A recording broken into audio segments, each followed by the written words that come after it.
Hello everyone, ലോഗ്രാലിൻ്റെ പുതിയൊരു ക്ലാസ്സിലേക്ക് എല്ലാവർക്കും സ്വാഗതം. ഇന്ന് നമ്മുടെ മോക്ക് ടെസ്റ്റിൻ്റെ രണ്ടാമത്തെ ക്ലാസ് ആണ്. അപ്പോൾ ആദ്യത്തെ മോക്ക് ടെസ്റ്റ് ചെയ്തു നോക്കാത്തവർ എത്രയും വേഗം അതും കൂടി ചെയ്തു നോക്കുക. ഇന്നത്തെ നമ്മുടെ ടോപ്പിക്സ് എന്ന് പറയുന്നത് കേരള ജോഗ്രഫിയിൽ നമ്മൾ ഉൾപ്പെടുത്തിയിരിക്കുന്നത് കേരളത്തിൽ നദികൾ, കായലുകൾ, അതുപോലെ വിവിധ വൈദ്യുത പദ്ധതികൾ എന്നിവയാണ്. പിന്നെ ഉള്ളത് നാഷണൽ സിംബൽസിനെ പറ്റിയിട്ടുള്ള ക്വസ്റ്റ്യൻസ് ആണ്. അത് കഴിഞ്ഞ് സ്വാതന്ത്ര്യാനന്തര ഇന്ത്യയിൽ നിന്നും ഉള്ള ക്വസ്റ്റ്യൻസ് ഉണ്ടാകും. അപ്പോൾ നമുക്ക് നേരെ മോക്ക് ടെസ്റ്റിലേക്ക് പോകാം. ആദ്യം നിങ്ങൾ ഒരു ബുക്കും പേനയൊക്കെ എടുത്ത് സെറ്റായിട്ടിരിക്കുക. എന്നിട്ട് ഓരോ ഓപ്ഷൻസും കറക്റ്റായിട്ട് ക്വസ്റ്റ്യൻ നമ്പർ വെച്ച് മാർക്ക് ചെയ്ത് പോവുക. ലാസ്റ്റ് നിങ്ങളുടെ ആൻസേഴ്സ് കമൻറ്റ് ചെയ്യുക. നിങ്ങൾക്ക് എത്ര നെഗറ്റീവ്സ് വന്നു എന്നുള്ളത് നിങ്ങൾ സ്വയം വിലയിരുത്തുക. എന്നിട്ട് ഒന്നുകൂടെ പഠിത്തം ഉഷാറാക്കുക കേട്ടോ. അപ്പോൾ നമുക്ക് നേരെ ക്ലാസ്സിലേക്ക് പോകാം. ക്വസ്റ്റ്യൻ മാത്രമേ ഞാൻ വായിക്കുന്നുള്ളൂ. ഓപ്ഷൻസ് നിങ്ങൾ തന്നെ വായിച്ച് ഉത്തരം എഴുതുക. ഒന്നാമത്തെ ക്വസ്റ്റ്യൻ, ഇന്ത്യൻ പതാക നിയമം നിലവിൽ വന്നത് എന്നാ? ആൻസർ മാർക്ക് ചെയ്തെന്ന് വിചാരിക്കുന്നു. ആൻസർ വരുന്നത് 2002 ജനുവരി 26 ഇന്ത്യൻ പതാക നിയമം നിലവിൽ വന്നത്. കറക്റ്റായിട്ട് തന്നെ ഓപ്ഷൻ വായിച്ച് എഴുതാൻ ശ്രമിക്കുക കേട്ടോ. രണ്ടാമത്തെ ക്വസ്റ്റ്യൻ, ഇന്ത്യൻ ദേശീയ ഗാനം ആദ്യമായി ആലപിക്കപ്പെട്ട വർഷം? എളുപ്പമാണ്, പഠിച്ചവർക്ക് 1911 ഉത്തരമായിട്ട് വരുന്നത്. മൂന്നാമത്തെ ക്വസ്റ്റ്യൻ, ഇന്ത്യൻ ദേശീയ ഗാനത്തിന് സംഗീതം നൽകിയത് ആരാണ്? സംഗീതം നൽകിയത് ആര് എന്നാണ് ചോദ്യം. ഗാനത്തിനാണ് ചോദിച്ചിരിക്കുന്നത്. ആൻസർ വരുന്നത് രാം സിംഗ് താക്കൂർ ആണ്. ഓപ്ഷൻ സി ആണ് ആൻസർ ആയിട്ട് വരുന്നത്. നാലാമത്തെ ക്വസ്റ്റ്യൻ, ഇന്ത്യയുടെ ദേശീയ പൈതൃക മൃഗമായി ആനയെ പ്രഖ്യാപിച്ചത് എന്ന്? Answer is option C 2010. അഞ്ചാമത്തെ ക്വസ്റ്റ്യൻ, സ്വാതന്ത്ര്യാനന്തര സമരകാലത്ത് ആദ്യമായി രൂപം നൽകിയ ത്രിവർണ പതാകയിൽ രൂപപ്പെടുത്തിയിരുന്ന താമരകളുടെ എണ്ണം എത്രയാണ്? Answer is option C 8. Vande Mataram ഉൾപ്പെടുത്തിയിരിക്കുന്ന Anandamath എന്ന കൃതി ഏത് സാഹിത്യശാഖയിൽ പെടുന്നു? ആൻസർ വരുന്നത് ഓപ്ഷൻ ഡി നോവലാണ് ആനന്ദമഠം എന്ന് പറയുന്നത് കേട്ടോ. ദേശീയ ചിഹ്നത്തിൽ സത്യമേവ ജയതേ എന്ന വാക്യം രേഖപ്പെടുത്തിയിട്ടുള്ള ലിപി ഏത്? സത്യമേവ ജയതേ രേഖപ്പെടുത്തിയിരിക്കുന്ന ലിപി ഏത്? Answer is option D Devanagari ലിപി. ഇന്ത്യൻ ദേശീയ പതാകയ്ക്ക് ഭരണഘടനാ നിർമ്മാണ സഭ അംഗീകാരം നൽകിയതെന്ന്? ദേശീയ പതാകയെ പറ്റിയാണ് ചോദ്യം. Answer is option D 1947 July 22. ഒൻപതാമത്തെ ക്വസ്റ്റ്യൻ, കടുവകളെ സംരക്ഷിക്കുന്നതിനായുള്ള പ്രോജക്ട് ടൈഗർ നിലവിൽ വന്നത് എന്നാണ് ചോദ്യം. Answer is option C 1973. പത്താമത്തെ ക്വസ്റ്റ്യൻ, ദേശീയ പുഷ്പമായ താമരയുടെ ശാസ്ത്രീയ നാമം? ദേശീയ പുഷ്പത്തെ പറ്റിയാണ് ചോദ്യം. ഓപ്ഷൻസ് നന്നായിട്ട് വായിച്ച് നോക്കുക, ഉത്തരം എഴുതുക. Answer is option C Nelumbo nucifera എന്നതാണ് താമരയുടെ ശാസ്ത്രീയ നാമം എന്ന് പറയുന്നത്. VIP വാഹനങ്ങളിൽ ഉപയോഗിക്കുന്ന ദേശീയ പതാകയുടെ അളവ്? ആൻസർ ഈസ് ഓപ്ഷൻ ബി 450/300 എന്നുള്ള അളവാണ് VIP വാഹനങ്ങളിൽ ഉപയോഗിക്കുന്നത്. 12ാമത്തെ ക്വസ്റ്റ്യൻ, ദേശീയ മുദ്രയിൽ ആലേഖനം ചെയ്തിരിക്കുന്ന മൃഗങ്ങൾ ഏതൊക്കെയാണ്? കറക്റ്റായിട്ട് തന്നെ ഓപ്ഷൻസ് വായിച്ചു നോക്കുക.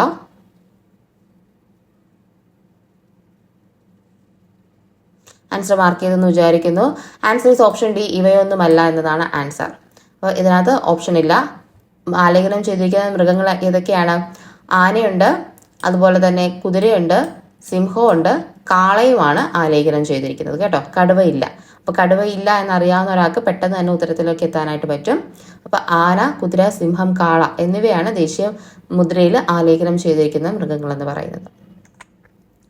13ാമത്തെ ക്വസ്റ്റ്യൻ, കൂട്ടത്തിൽ പെടാത്തത് ഏത്? ആൻസർ ഈസ് ഓപ്ഷൻ സി സിംഹം. ബാക്കിയെല്ലാം നമ്മുടെ ദേശീയ ചിഹ്നവുമായി ബന്ധപ്പെട്ട് വരുന്നതാണ്. 14ാമത്തെ ക്വസ്റ്റ്യൻ, ദേശീയ കലണ്ടർ അംഗീകരിക്കപ്പെട്ടതെന്ന്? Answer is option D 1957 March 2022.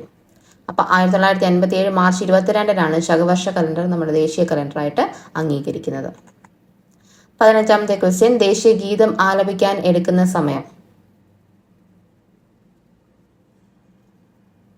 Option C 65 second. Question കറക്റ്റായിട്ട് കേട്ടെന്ന് വിചാരിക്കും. ഗീതമാണ് ചോദിച്ചിരിക്കുന്നത്. ചാടിക്കേറി 52 സെക്കൻഡ് എഴുതരുത്.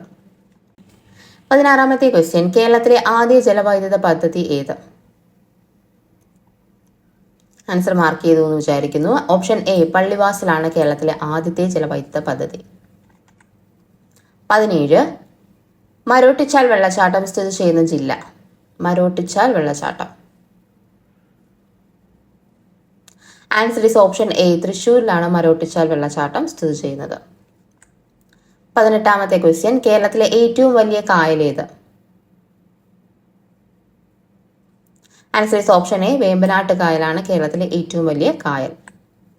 19, KSEBിയുടെ കീഴിൽ പ്രവർത്തിച്ചു വരുന്ന കാറ്റാടിപ്പാടം ഏതാണ്? KSEBിയുടെ കീഴിൽ പ്രവർത്തിച്ചു വരുന്ന കാറ്റാടിപ്പാടം. Answer is option B Kanjikode. Kanjikode കാറ്റാടിപ്പാടമാണ് KSEBിയുടെ കീഴിൽ പ്രവർത്തിക്കുന്നത്. 20-ാമത്തെ ക്വസ്റ്റ്യൻ, ഇടുക്കിയിലെ ആർച്ച് ഡാം നിർമ്മാണത്തിൽ സഹായിച്ച രാജ്യം ഏത്? Answer is option D Canada. 11-ാമത്തെ ക്വസ്റ്റ്യൻ, പയസ്വിനി പുഴ എന്നറിയപ്പെടുന്നത്. പയസ്വിനി പുഴ എന്ന് അറിയപ്പെടുന്നത്. Answer is option C Chandragiri പുഴയാണ് പയസ്വിനി പുഴ എന്ന് അറിയപ്പെടുന്നത്. 22-ാമത്തെ ക്വസ്റ്റ്യൻ, കേരള ചരിത്രത്തിലെ 99-ലെ വെള്ളപ്പൊക്കം എന്ന് പ്രസിദ്ധമായ വെള്ളപ്പൊക്കം ഉണ്ടായ വർഷം. Answer is option B 1924. 24-ലാണ് ഉണ്ടായിരിക്കുന്നത്. 23-ാമത്തെ ക്വസ്റ്റ്യൻ, കക്കയം ഡാം സ്ഥിതി ചെയ്യുന്ന പുഴ. കക്കയം ഡാമിനെ പറ്റിയിട്ടാണ് ചോദ്യം. Answer is option B Kuttiadi പുഴയിലാണ് കക്കയം ഡാം സ്ഥിതി ചെയ്യുന്നത്. കുറ്റ്യാടി അതുപോലെ കക്കയം എന്നീ ഡാമുകൾ സ്ഥിതി ചെയ്യുന്നത് കുറ്റ്യാടി പുഴയിലാണ്. ഓർത്തിരിക്കുക. 24-ാമത്തെ ക്വസ്റ്റ്യൻ, ചാലക്കുടി പുഴ പതിക്കുന്നത്. ആൻസർ ഈസ് ഓപ്ഷൻ എ പെരിയാറിലാണ് ചാലക്കുടി പുഴ പതിക്കുന്നത്. 25, കേരളത്തിലെ ഏറ്റവും വലിയ വൈദ്യുത നിലയങ്ങളിൽ ഒന്നായ ദേശീയ താപവൈദ്യുത കോർപ്പറേഷന്റെ താപനിലയം എവിടെ സ്ഥിതി ചെയ്യുന്നു? ക്വസ്റ്റ്യൻ ഒന്നുകൂടി വായിച്ചു നോക്കുന്നവർ വായിച്ചു നോക്കിയിട്ട് ഉത്തരം എഴുതുക. ആൻസർ വരുന്നത് ആൻസർ ഇസ് ഓപ്ഷൻ ഡി കായംകുളമാണ് കേട്ടോ. അപ്പോൾ ദേശീയ താപവൈദ്യുത കോർപ്പറേഷന്റെ താപനിലയും കൂടെയാണ് ഇത് കായംകുളം എന്ന് പറയുന്നത്. 26-ാമത്തെ ക്വസ്റ്റ്യൻ, പശ്ചിമഘട്ടത്തിലെ ആനമുടി കുന്നുകളിൽ നിന്നും ഉത്ഭവിച്ച് കിഴക്കോട്ടൊഴുകുന്ന നദി ഏത്? ക്വസ്റ്റ്യൻ ശ്രദ്ധിച്ച് വായിച്ച് ഉത്തരം എഴുതുക. ആൻസർ ഇസ് ഓപ്ഷൻ എ പാമ്പാറാണ് കേട്ടോ. ഇവിടെ ചോദിച്ചിരിക്കുന്നത് കിഴക്കോട്ടൊഴുകുന്ന നദി ഏതെന്നാണ്. അപ്പോൾ പെരിയാർ ആദ്യമേ നമുക്ക് കളയേണ്ടി വരും. പിന്നെ ഉള്ളതിനകത്ത് ഇതിന്റെ 3ന്റെ ഉത്ഭവസ്ഥാനങ്ങൾ ഏതെന്നാണ് നോക്കേണ്ടത്. അപ്പോൾ പാമ്പാറിന്റെ ഉത്ഭവസ്ഥാനമാണ് ആനമുടി എന്ന് പറയുന്നത്. 27, കേരളത്തിലെ രണ്ടാമത്തെ ജലവൈദ്യുത പദ്ധതി ഏത്? രണ്ടാമത്തെ എന്നാണ് ചോദിച്ചിരിക്കുന്നത്. Answer is option C Chenkulam. 1954-ലാണ് ചെങ്കുളം നിലവിൽ വരുന്നത്. 28-ാമത്തെ ക്വസ്റ്റ്യൻ, പ്രാചീന കാലത്ത് ചൂർണി എന്ന പേരിൽ അറിയപ്പെട്ടിരുന്ന നദി. ആൻസർ ഈസ് ഓപ്ഷൻ സി പെരിയാറാണ് ചൂർണി എന്ന പേരിൽ അറിയപ്പെട്ടിരുന്നത്. 29, എഫ് ആകൃതിയിലുള്ള കേരളത്തിലെ തടാകം.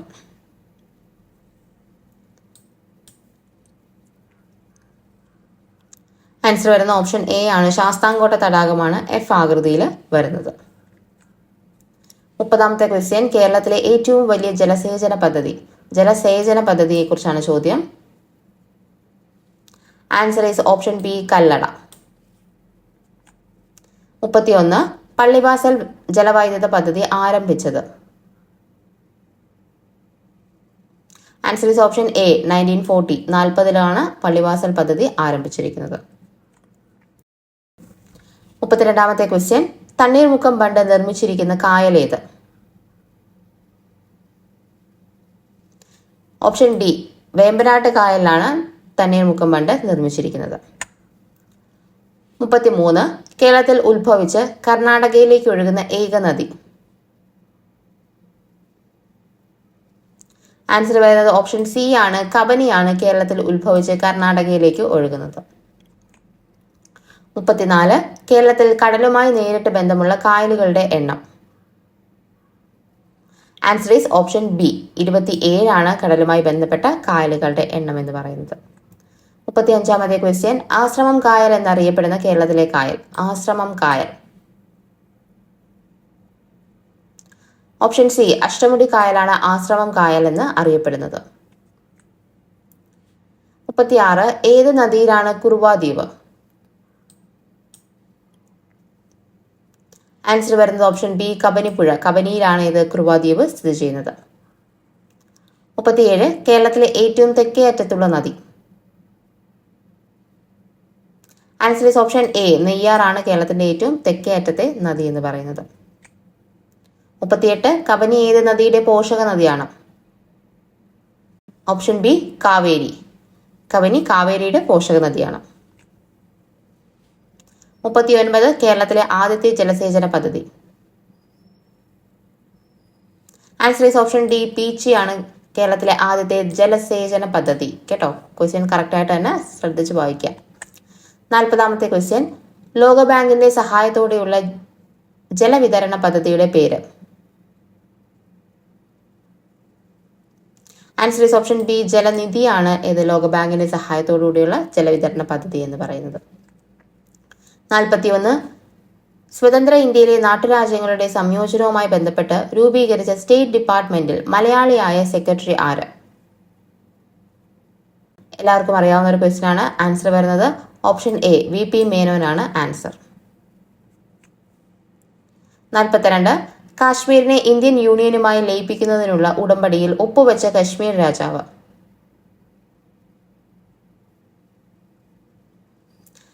ആൻസർ വരുന്നത് ഓപ്ഷൻ എ. ഹരിസിംഗ് ആണ് ആൻസർ. 43. ഇന്ത്യയുടെ വിദേശ നയത്തിന്റെ പേര്. എല്ലാവർക്കും അറിയാവുന്നതാണ്. സി. ചേരിചേരാ നയമാണ് നമ്മുടെ ഇന്ത്യയുടെ വിദേശ നയം എന്ന് പറയുന്നത്. 44-ാമത്തെ ക്വസ്റ്റ്യൻ. ഹൈദരാബാദ് ഇന്ത്യൻ യൂണിയനോട് കൂട്ടിച്ചേർത്തത് എന്ന്.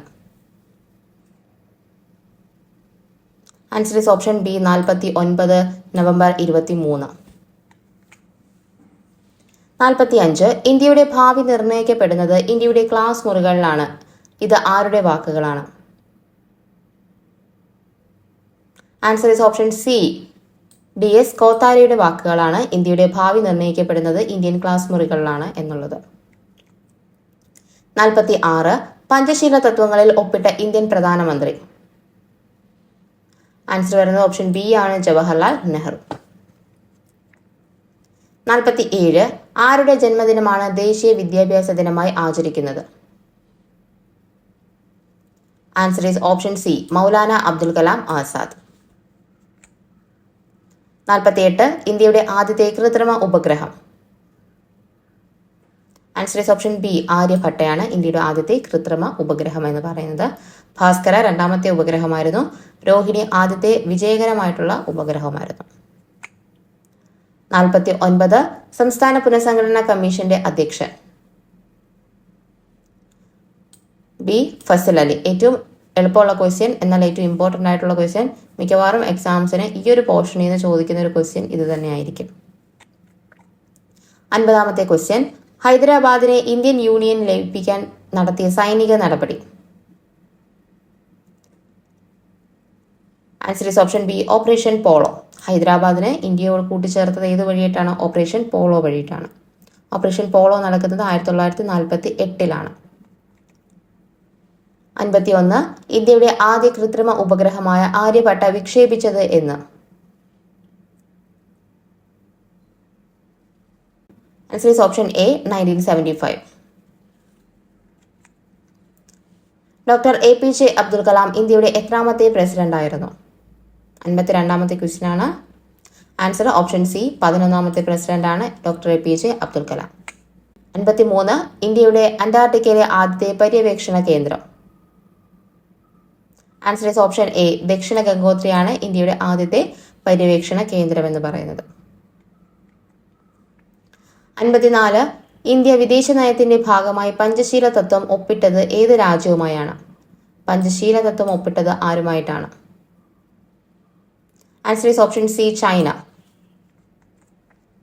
55 സംസ്ഥാന പുനഃസംഘടനാ കമ്മീഷൻ നിലവിൽ വന്ന വർഷം. Answer is option C 1953. 56 question. India Pakistan വിഭജനത്തെ തുടർന്ന് രക്തരൂക്ഷിതമായ വർഗീയ കലാപങ്ങൾ നടന്ന പ്രദേശങ്ങളിൽ ഉൾപ്പെടാത്തത്. Answer is option D Patna. 57 ശരിയായവ കണ്ടെത്തുക. കറക്റ്റായിട്ട് വായിച്ചു നോക്കിയിട്ട് ഏതൊക്കെയാണ് ശരിയെന്നുള്ളത് മാർക്ക് ചെയ്യുക.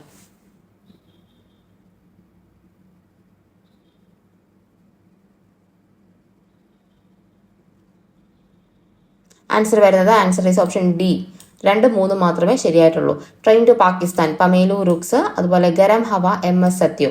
മേഘ് താക്കറെ എഴുതിയത് ആരാണ്? ഋത്വിക് ഘട്ടകാണ്. തമസ് എഴുതിയത് ഗോവിന്ദ് നിഹലാനിയാണ്. ഇത് പഠിച്ചു വെച്ചിരിക്കുക, ചോദിക്കാവുന്ന ഒരു മേഖലയാണ്. 58 ചേരിചേര പ്രസ്ഥാനത്തിന്റെ ആദ്യ സമ്മേളനം നടന്നത് എവിടെ?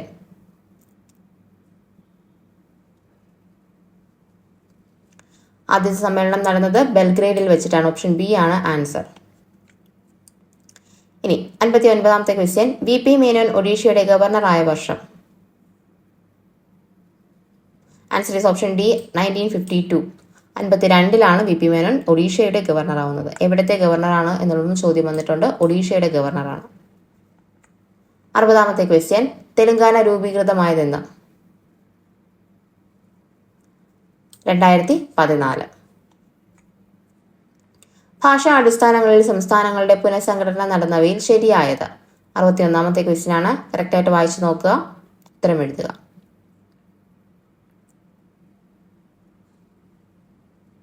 ആൻസർ വരുന്നത് ഓപ്ഷൻ ഡി ആണ്. 14 സംസ്ഥാനങ്ങളും 6 കേന്ദ്രഭരണ പ്രദേശങ്ങളും നിലവിൽ വരികയാണ് ചെയ്തത്. 62 ഇന്ത്യൻ ആണവോർജത്തിന്റെ പിതാവ്. Answer is option B Homi Jehangir Bhabha. 63 ശരിയായത് തിരഞ്ഞെടുക്കുക. വായിച്ചു നോക്കുക കറക്റ്റായിട്ട്, എന്നിട്ട് ശരിയായത് തിരഞ്ഞെടുക്കുക.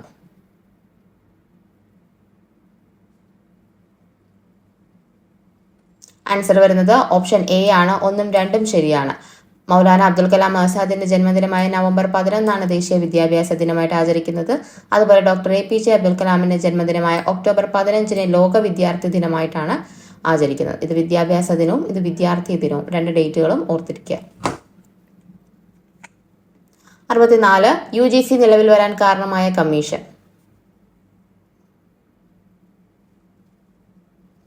Answer is option C Radhakrishna കമ്മീഷന്റെ ശുപാർശ പ്രകാരമാണ് UGC നിലവിൽ വന്നത്. ലാസ്റ്റ് ക്വസ്റ്റ്യൻ ആണ് 65. 1ാം പഞ്ചവത്സര പദ്ധതി കാലത്ത് രൂപീകരിക്കപ്പെട്ട IIT-കളുടെ എണ്ണം.